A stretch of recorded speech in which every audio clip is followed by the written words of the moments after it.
Although Truman is unconsciously shaped and developed by the society and culture that Christoph created for him, Truman is able to break free from his need to repress his tendencies towards gratification, which allows him to find the truth. Psychoanalysis describes the way in which the small human being comes to develop a specific personality within the larger network of social relations we call culture.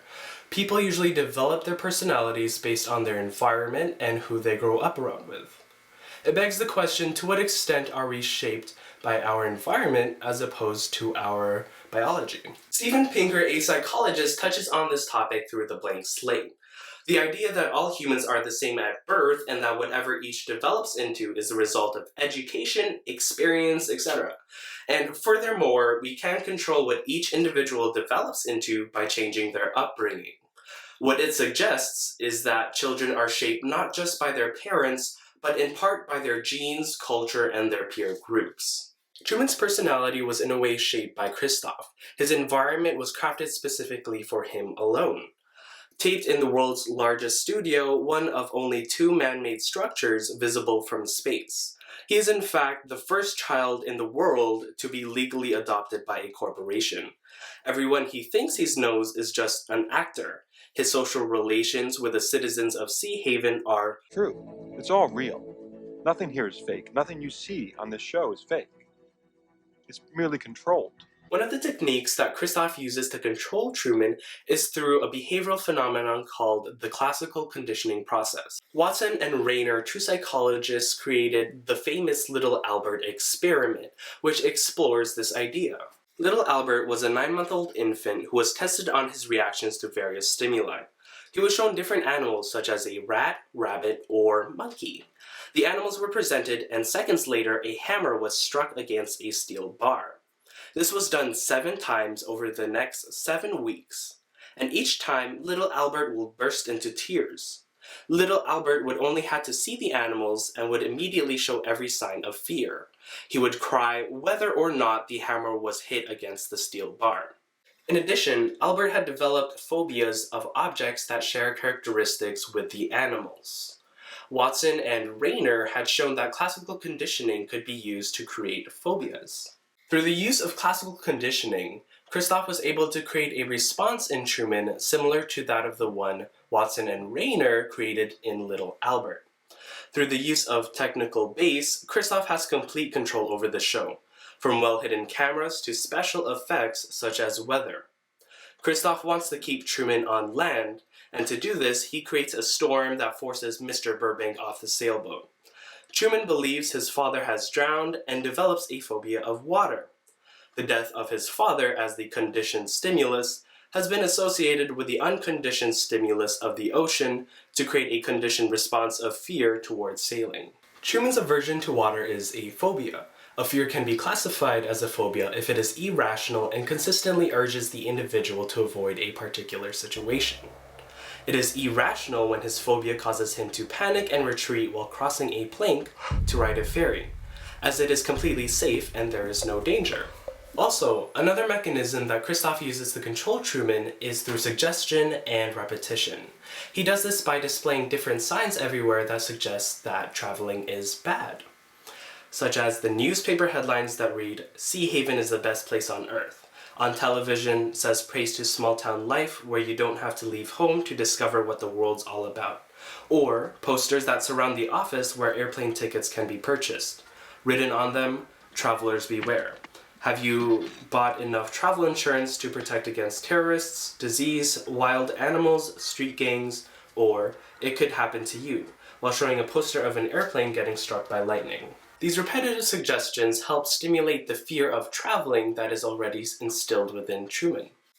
The environment, phobias, and suggestions are different psychological methods that Christoph uses to keep Truman under control. These different psychological methods were unconsciously ingrained into him by Christoph. Past experiences are stored in the unconscious, and they largely influence feelings, motives, and decisions. Sigmund Freud defined the unconscious as the place where unfulfilled desires go, and argued that human life is dominated by these desires. We can see that Truman's life is dominated by his unfulfilled desire for both Sylvia and traveling, and his subsequent repression of those tendencies toward gratification, which Freud calls the pleasure principle.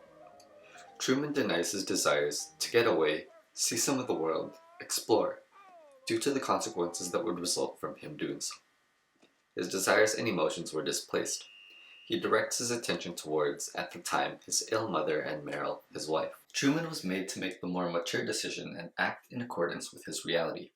This is referred to as the reality principle. The feelings caused by one's repression of unfulfilled desires may manifest themselves into unconscious actions. While Meryl, Truman, and his mother are looking through an old photo album, they stumble upon a picture from Truman and Meryl's wedding, which Meryl comments, "The happiest day of our lives."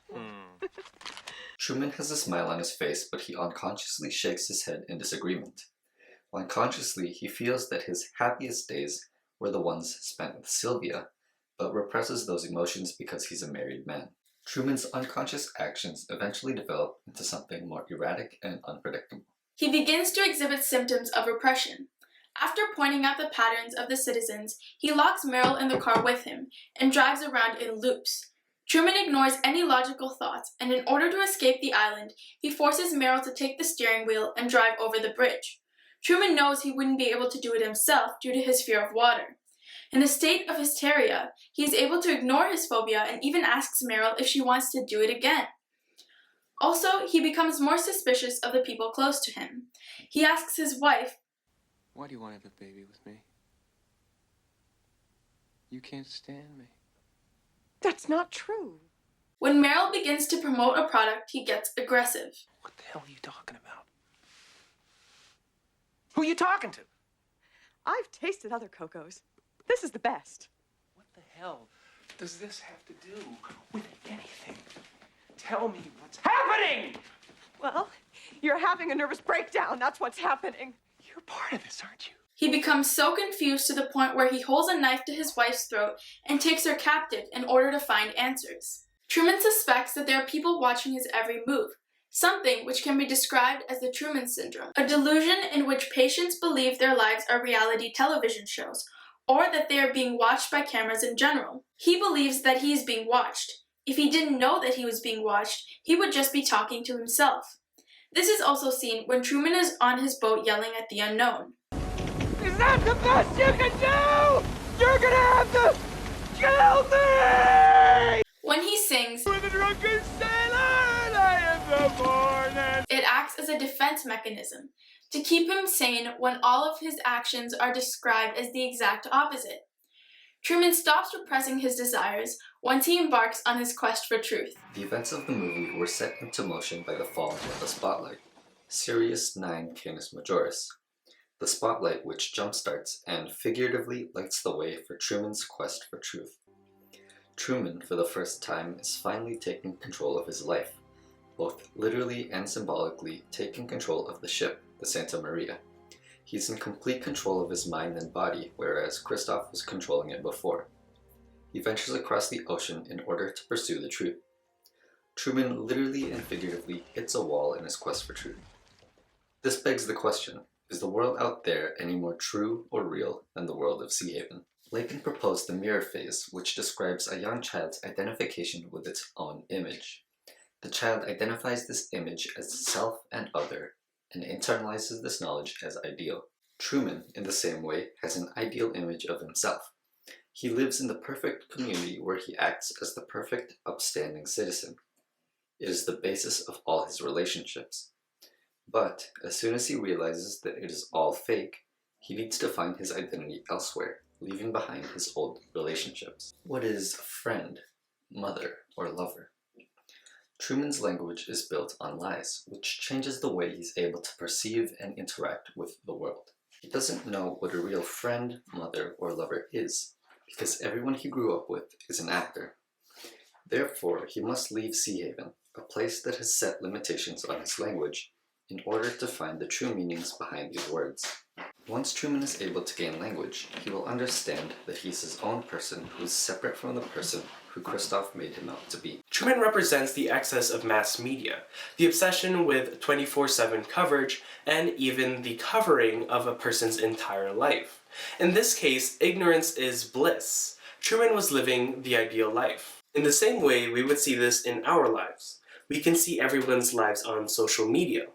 People only post things that would reflect an ideal perception of themselves, to make themselves look good. We are discouraged as an audience to fall for the same illusions, but at the same time, The Truman Show encourages us to become immersed emotionally in the same world. The Truman Show offers us an accurate portrayal of an audience that eerily resembles the media-filled world of today. The Truman Show is in part about our own obliviousness to the forces that are controlling us. We are all Truman. We all have unseen factors in play in our lives that determine where we go, what we do, and who we are. Often, other people can see these forces much more clearly than we, and may try to warn or save us, but that is ultimately just another thing pushing us down a different path.